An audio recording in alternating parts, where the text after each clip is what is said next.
우리가 경매 물건까지 보는 이유가 뭐죠? 경매를 통해서 싸게 소액으로 모텔 건물주의 꿈을 이루기 위해서 경매 물건을 검토합니다. 적은 자본금을 크게 불린 최적의 투자 방법을 찾아 고민을 하게 됩니다. 원룸을 50만원 월세 받는 것을 목표하는 게 아니라 5만원씩 30일 숙박 돌려서 150만원, 거기다 대실까지 돌려서 200만원 버는 것을 목표로 현금 흐름을 극대화하고 싶어서 모텔 건물을 보는 거잖아요. 방 하나당 200만원씩 20객씩이면 4천만원 매출이 생깁니다. 생각만 해도 너무 좋네요. 경매지를 보면 3회 이상 유찰돼서 싸게 살 수 있는 모텔들이 192개나 있습니다. 심지어 50억씩 할인받아서 살 수 있는 건물부터 1, 2억대까지 떨어진 물건들도 있죠. 싸게 사니까 90% 대출이 나온다고 하면 1,000만원, 2천만원으로도 건물을 살 수 있습니다. 그런데 우리가 이런 모텔들 못 사는 이유가 뭐죠? 1,000만원, 2천만원이 정말 없어서인가요? 아니죠. 두려움과 현실을 부정하고 싶은 마음이 들기 때문입니다. 망한 모텔 이거 사도 괜찮은가? 모텔이 돈 된다고 하는데 이 망한 모텔로 내가 돈 벌 수 있으려나? 이런 두려운 마음들이 들죠. 소액 투자를 하고 싶어서 싼 모텔들을 찾아야 하는데 이런 마음이 들다가도 막상 수도권에 투자를 해야 하나? 지방에 300평 살 거 수도권에 80평짜리로 사자, 이런 마음이 들지 않으셨나요? 오늘은 지방 모텔로 큰 돈 벌 수 있는 방법, 지방 모텔 투자로 노후 설계할 수 있는 방법에 대해서 이야기해 보겠습니다. 소액 투자로 적은 자본금을 크게 불릴 최적의 투자를 하고 싶지만 돈 많은 사람들이 하는 수도권에서 안정적인 투자를 하고 싶다는 마음의 갈등으로 갈팡질팡하고 있죠. 저도 그랬고 저희 와이프도 그랬습니다. 익산이라는 지방에 망했으니까 싸게 살 수 있는 모텔, 땅값에 건물은 1+1으로 거저 사는 거고 너무 싸다, 머리로는 이런 생각이 들었지만 마음은 하지 말아야 할 1000가지 만가지 변명을 대는 여러 가지 마음들이 생겼습니다. 저희는 이 불안감을 어떻게 뛰어넘고 소액 투자를 통해 월에 2천만원 가까운 현금 흐름을 얻고 세전 7억 이상의 시세 차익을 보게 되었는지에 대해 말씀드려 볼게요. 처음에 확신에 차서 모텔을 하면 정말 성공할 거야, 이렇게 해서 했을까요? 절대 아닙니다. 저희가 모텔을 처음 투자한 5년 전은 지금처럼 모텔에 대한 선호도가 없었습니다. 와이프는 모텔들은 건달들이 하는 거 아니야? 무섭게 왜 이런 걸 하려고 그래? 하고 강하게 말렸습니다. 생각보다 너무 강한 반발을 해서 와이프를 설득하기 위해서는 객관적인 데이터가 필요했죠.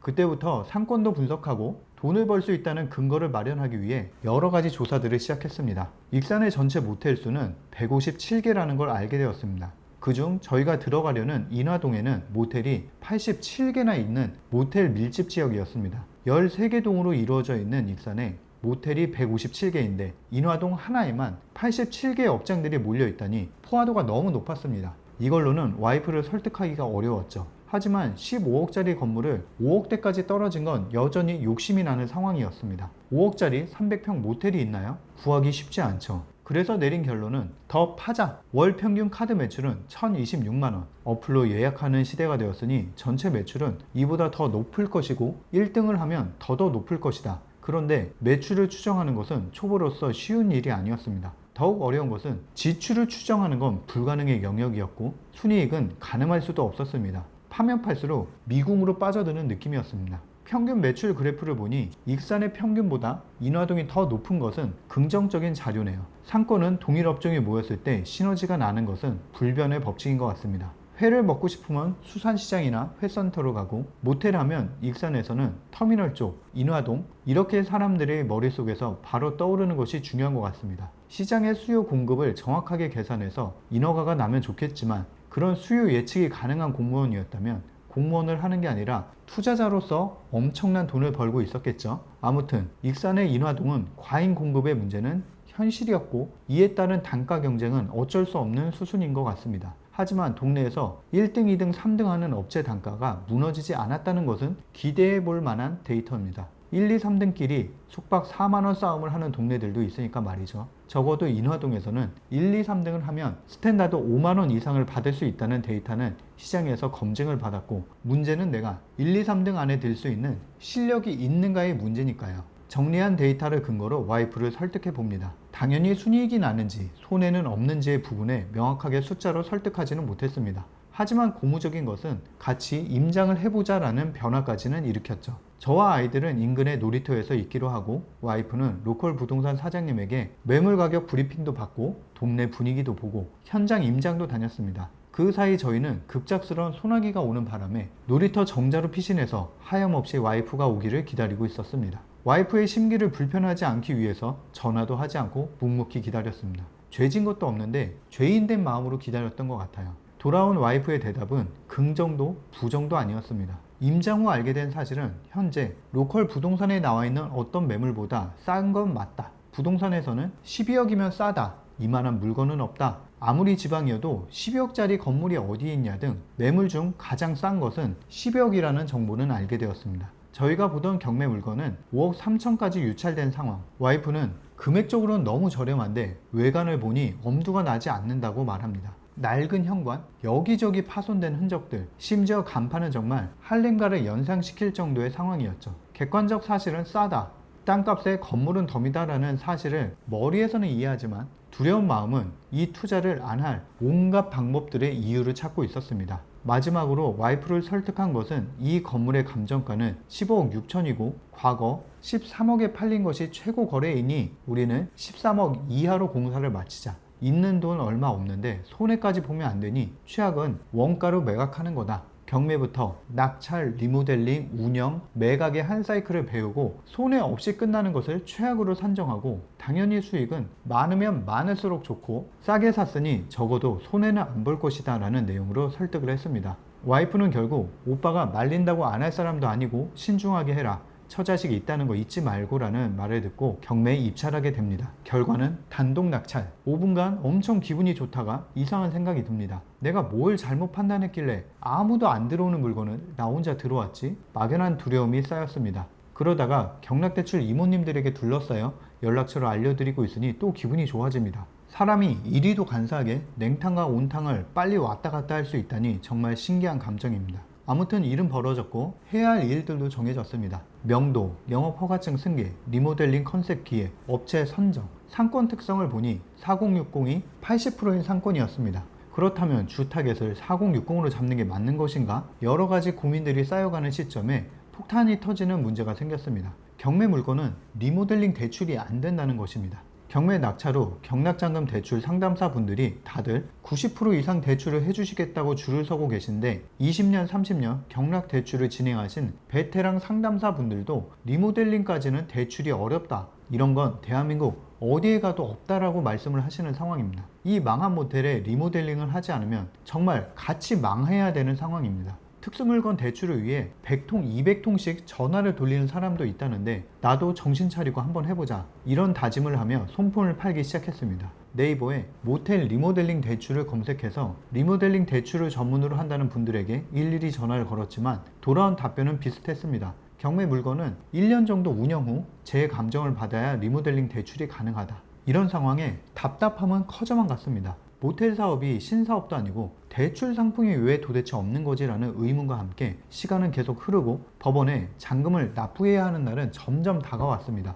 결국 잔금을 치르지 못하면 납부한 입찰보증금 5천만 원을 날리게 되고 그 큰 돈을 인생 수업료로 포기해야 될지 아니면 경락 대출이라도 받아서 어떻게든 돌파구를 마련해야 할지 혼란스러운 상황이었습니다. 그래서 마지막으로 유튜브에서 숙박업 창업 관련 유튜버 두 분에게 연락을 했습니다. 첫 번째 분은 컨설팅 비용으로 3천만 원을 요청하시면서 상권 분석, 리모델링 컨셉 등은 도와줄 수 있다고 했지만 리모델링 대출은 확답은 할 수 없다라는 답변을 받았습니다. 두 번째 분은 리모델링 대출을 알아봐 주겠다고 하셨고 대신에 인테리어는 본인에게 맡기라는 조건이었지만 대출 알선은 실패로 끝났습니다. 결국 구글링 중에 찾게 된 은행을 통해서 잔금과 리모델링 대출을 연계해서 진행하게 되었고 법원에는 지연이자를 내고 잘 마무리가 되었습니다. 정말 숙박업은 별거 아닌 정보 하나하나 찾는 게 일이었습니다. 대출을 실행하기 위해서 지방에 거주하던 아파트를 팔고 전세 대출을 받아 이사를 갔습니다. 퇴근하고 새벽 2시, 3시까지 레퍼런스 샘플을 수집했고 와이프와 상의 끝에 저희가 원하는 컨셉 기획을 정리했습니다.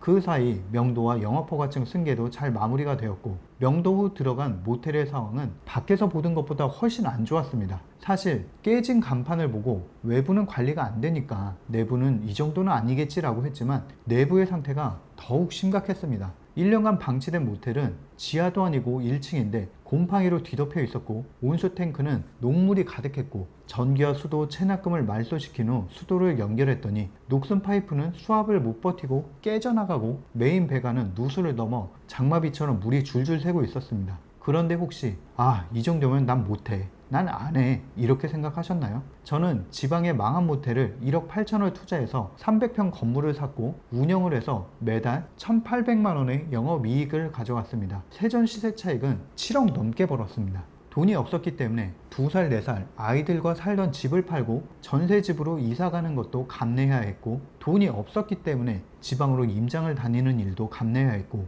돈이 없었기 때문에 남들은 안 들어가는 망한 모텔을 단독으로 들어가서 곰팡이 범벅에 배관도 깨지고 물도 새고 난리가 나는 일들을 감내해야 됐던 거죠. 제가 돈이 많았으면 은행 이자를 내더라도 시세 차익을 위해서 목돈을 묻어두는 강남 꼬마 빌딩 투자를 했을 겁니다. 그런데 저는 아이들을 키우기 위해서 현금 흐름도 필요했고 미래를 위해서는 시세 차익도 필요한데 건물 투자할 돈은 없었기 때문에 남들이 들어가길 꺼려하는 폭삭 망한 지방 모텔을 살 수밖에 없었습니다. 그리고 그 기회는 남들은 두려움으로 할 수 없을 때, 돈은 없지만 수도권을 바라보면서 현실을 회피하고 싶은 마음이 들 때 저는 객관적인 데이터 분석을 통해 상권을 분석하고 상권에 맞는 컨셉을 기획해서 지역에서 가장 사랑받는 공간으로 만들었기 때문에 수익을 낼 수 있었습니다. 성공적인 투자의 포인트는 두려운 마음을 이겨낼 수 있는 정확한 데이터 분석과 실행력입니다. 5년 전에 저는 아이들이 늦잠을 자면 깨워서 가기 싫다는 아이들을 독촉하며 엄마 아빠도 일하러 가야 되니까 서둘러 라고 했지만 지금은 제가 파이어족이 되었고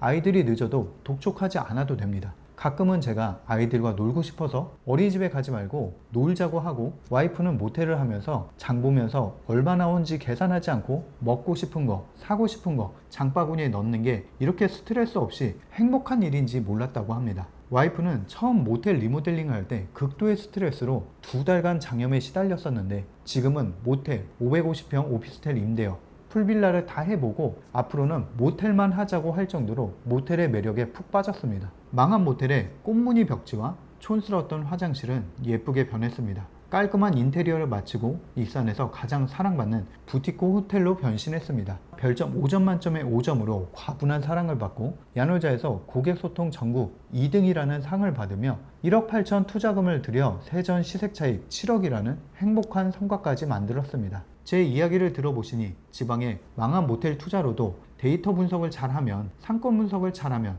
돈 벌 수 있다는 확신이 드셨나요? 저는 최근에 망한 370평 상가를 2억 6천에 사서 풀빌라로 꾸미고 오픈 50일 만에 1억 3천만 원의 예약을 받으며 성공적인 투자를 계속하고 있습니다. 데이터 투자로 상권을 분석하고 기획하는 방법을 익혀서 남들은 두려워서 못하는 물건을 싸게 사서 저만의 돈 버는 방법을 만들었습니다. 소액으로 건물주가 되고 싶은 분, 직장에서 벗어나고 싶은 분, 은퇴 후 노후가 불안하신 분이라면 제가 무료 원데이 클래스를 준비하고 있으니 신청해 주세요. 상권을 정확하게 분석해서 잃지 않는 투자, 현금 흐름과 시세 차익, 2마리 토끼를 모두 잡을 수 있는 지방 모텔로 돈 버는 방법, 지방 모텔로 노후 준비하는 방법이 궁금하시다면 고정 댓글을 통해 무료 원데이 클래스 신청 대기해 주세요. 숙박업 꼬마 빌딩 투자를 하기 위해 데이터로 상권 분석하는 방법, 기획하는 방법, 아이디어를 도출하는 방법, 그리고 실제 적용한 사례들까지 무료 원데이 클래스에서 알려드립니다. 구독, 좋아요, 알림 설정 해주세요.